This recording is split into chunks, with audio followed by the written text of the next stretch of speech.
नमस्कार, मेरा नाम है विशाल और आप देख रहे हैं थिंक 360। इस वक्त मैं जालोर सिरोही के लोकसभा क्षेत्र के जालोर शहर में हूं। यहां पर मैं लोगों से बात करूंगा, जानूंगा क्या है चुनावी माहौल और भी कई मुद्दों पर बात करेंगे। आइए बात करते हैं। क्या नाम है सर आपका? मेरा नाम परमवीर सिंह भाटी है। भाटी साहब कहाँ के हैं? मैं मूल तो यहाँ जालोर से ही हूँ। अच्छा, क्या करते हैं? मेरा व्यवसाय है ग्रेनाइट का। ग्रेनाइट का। अच्छा भाटी साहब, क्या लग रही है पहले तो बताइए, जालोर से लोकसभा क्षेत्र कहाँ माहौल ले जा रहा है चुनाव का? जालोर सिरोही लोकसभा में पूर्णतः बहुमत से जीत रही है भारतीय जनता पार्टी। लगभग 4 लाख से भी ज्यादा वोटों से जीतने की पूर्णतः उम्मीद से चल रही है। उम्मीद से चल रही है। अच्छा, आपका क्या नाम है भैया? मेरा नाम भवानी सिंह है। भवानी सिंह जी, आप क्या करते हैं? मैं व्यवसायी हूँ। आप भी व्यवसाय कर रहे हैं। अच्छा भवानी सिंह जी, आप भी इस बात से सहमत रखते हैं कि हवा लग रही है बीजेपी की आपको यहाँ पर जालोर में? जी बिल्कुल, पूरी तरह एक तरफा बीजेपी का माहौल है। और जैसा कि पिछले 4 बार से बीजेपी जीत रही है और इस बार भी बीजेपी जीतेगी और मार्जिन पिछली बार से बड़ा होगा। अच्छा बट सर, एक वीडियो बहुत वायरल हो रहा है राजपूत समाज का, जिसमें वो पानी लेके बहिष्कार कर रही है कि हम बीजेपी को वोट नहीं दें। वो क्या मामला और क्या है, बताइए उसके बारे में। वो सभी किसी संगठन के पदाधिकारी हैं, वह उसके बारे में बोल रहे हैं। ये जालोर है, ये वीर वीरम देव की धरा है। मैं आपसे पहले इस जालोर के बारे में बताना चाहूँगा। इसने पहले भी राष्ट्रहित के लिए, राष्ट्र के निर्माण के लिए अपने सिर कटाए हैं। ये वही क्षत्रिय समाज है जिसने 4 बार से भारतीय जनता पार्टी को विजय बनाती जा रही है। और यहाँ खड़े हुए सारे क्षत्रिय समाज के लोग हैं और हम सब कह रहे हैं कि हम सब तो भारतीय जनता पार्टी को वोट देंगे। ये सिर्फ उनका पोपल गंडा है। ये 10 दिन चुनाव के हैं। यहाँ आपको पता है 10 दिन के चुनाव में बहुत से पोपल गंडे आएंगे। अशोक जी के बेटे वैभव को यहाँ भेजा है, वो अभी यहाँ कुछ काम कर नहीं पा रहे हैं, कुछ बोल नहीं पा रहे हैं, उनकी कहीं माहौल तैयार नहीं हो रहा है, कुछ हवा नहीं बन रही है। तो आपसी समाजों को लड़वा कर वो कुछ हवा बनाना चाहते हैं कि समाज कहीं ना कहीं राष्ट्रहित के खिलाफ में बात कर रहा है, बीजेपी के खिलाफ की बात कर रहा है। वैसे ऐसा कुछ नहीं है। ये सारे राजपूत समाज के, मैं खुद राजपूत समाज से हूँ। मैं आपको बता रहा हूँ, ये वीरम देव की धरा है या पूजनीय है जिन्होंने राष्ट्रहित के लिए अपना सिर कटा दिया था।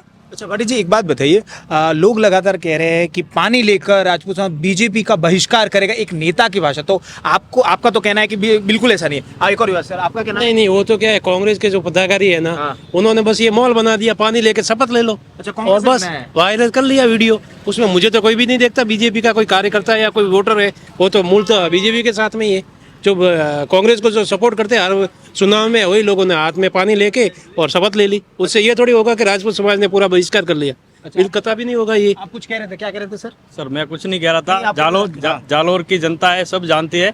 यहाँ राष्ट्र प्रथम की भावना को चरितार्थ करते हुए एक बार फिर से जालोर की जनता बीजेपी को आशीर्वाद प्रदान करेगी। बीजेपी के आशीर्वाद, बिल्कुल। अच्छा, आप देख सकते हैं कि जिस तरीके से लोग बात करें, एक मुद्दा यहाँ रह जाता है सर। वो मुद्दा ये है कि स्थानीय का मुद्दा लगातार उठाया जाता है कि इस बार आपके स्थानीय एक व्यक्ति को यहाँ बीजेपी ने मौका दिया है और लगातार कह रहे हैं कि 20 साल से यहाँ के लोगों को बीजेपी मौका दिया है, फिर भी कुछ काम नहीं हो। तो आप इस पर क्या कहेंगे? जी, पिछले 3 बार में भी स्थानीय प्रत्याशी रहा है यहाँ।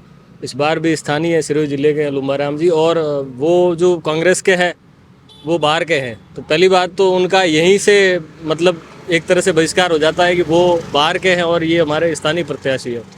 और जैसा कि आपने बताया कि हाथ में पानी लेके जो शपथ ले रहे हैं कुछ लोग, वीडियो वायरल हुआ था, तो वो लोग कांग्रेस के ही प्रायोजित लोग हैं, उनके ही स्पॉन्सर्ड लोग हैं और वही लोग करवा रहे हैं। जबकि यार राजपूतों में कोई ऐसा नहीं है कि हम वोट नहीं करेंगे, सारे ही लोग और बीजेपी के साथ है पूर्णतया। हम राम मंदिर निर्माण को लेकर खुश हैं और मोदी जी की सारी योजनाएं और उनकी विचारधारा को पूरी तरह समर्थन करते हैं। अच्छा भाटी साहब, 400 पार का नारा लगातार भारतीय जनता पार्टी दे, क्या लग रहा है, हवा लग रही है 400 पार? 400 पार आराम से जा रही है भारतीय जनता पार्टी। जो उन्होंने मुद्दे, जो पैटर्न रखे हैं अगले 2 चुनाव में, वो उन्होंने पूरे वादे किए। राम मंदिर निर्माण, 370 धारा हटाना, ऐसे कई राष्ट्र के मुद्दे हैं जिन्होंने मोदी जी ने, आज आप देख सकते हैं भारत सक्षम लग रहा है, अपने आप में हिम्मतशाली लग रहा है। चाइना और पाकिस्तान और दूसरे देश सभी भारत से डर रहे हैं, ये सिर्फ मोदी जी की वजह से। इसलिए 400 से पार आराम से लग रही है सीट। आपको क्या लग रहा है, राहुल गांधी और उनकी विपक्ष लगातार कह रही है कि 180 से ज्यादा भारतीय जनता पार्टी आ ही नहीं रही है, क्या आप भी सहमत इस बात से?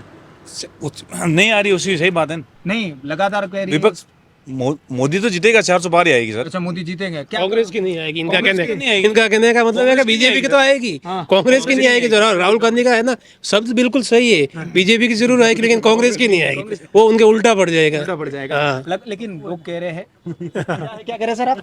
राहुल गांधी जी का एक पप्पू के तरीके बोल रहे हैं। यहाँ के लोग कहते हैं पप्पू। अब तो मैं आपको ये बताना चाहता हूँ कि ठरके से 400 पार है। ठरके से यहाँ से पूरा अब की बात तो जालोर सिरोही के जितने भी क्षत्रिय समाज हम लाटा हैं, ठीक है। मैं आपको ये बताना चाहता हूँ कि हम ठरके से मोदी को 400 पार जिताएंगे इस बार, और यहाँ से अच्छे वोटों से मोदी जी जीतेंगे। और जो सामने जो प्रत्याशी आए हैं, जो भी गहलोत साहब के बेटे हैं, वो तो राजकुमार है, ये तो राम कुमार है, राम कुमार को हम वोट देंगे। राम कुमार है। हाँ जी। अच्छा, और आप कह रहे थे? वो जैसे सोनिया जी अपने पप्पू को संभाल नहीं पा रहे हैं, वैसे अशोक जी अपने पप्पू को कहीं ना कहीं सेट करना चाह रहे हैं। वो ऐसे ही जालोर की भोली भाली जनता को लड़वा कर अपने पप्पू को सेट करना चाह रहे हैं, पर वो पप्पू सेट नहीं हो रहा है। यहाँ सारा क्षत्रिय समाज आज एकत्रित हुआ था, उन्होंने सब ने कहा कि हम तो राष्ट्रहित में वोट करेंगे, जिन्होंने हमारे राम को लाए हम उनको लाएंगे और 400 से पार लाएंगे। तो ये आपने सुना, यहाँ के एक युवा ग्रुप से हमने बात की, इन्होंने राजपूत के मुद्दों पर अपनी बात रखी है। इन्होंने ये कहा है कि कोई कहीं और से आ रहा है, कोई राजकुमार है, सबके अपने अपने विचार है। हमारा बस यही विचार है कि सही गलत को जनता तय करती है, वही सिंहासन पर बैठाती है। इसी तरह थिंक 360 को देखते रहिए और अपना प्यार हम तक पहुँचाते रहिए। शुक्रिया।